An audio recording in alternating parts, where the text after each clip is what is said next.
Okay, so the first step is to find yourself a nice piece of plywood, and then the next step is just to screenshot picture that's about to appear up on the screen. Okay, so once you've screenshotted your simple blueprint picture, you just want to print it off, and if you have a smaller hand, you'd print it off as a smaller picture, and if you have a larger hand, you'd simply print it off larger. Then you just have to cut it out. Okay, so the next step is, once you've cut out your blueprints, is just to simply trace it on to a piece of plywood, as you can see I've done that, and then cut that out with the jigsaw, hacksaw, whatever you've got available. Okay, so I've cut out my basic frame, and now the next step is just to put 2 holes there and 2 holes there. Do that with the drill,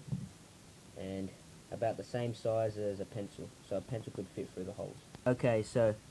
I've drilled the 2 holes, and I've also added some nails that are just poking out all around the sides, and then I've threaded elastic bands around so it acts as quite a good arrow rest. And how that will work is the arrow goes in the middle of that, and then as it passes through, it doesn't damage the fletchings because the elastic bands will just open it up and allow it to go through. Okay, so the next step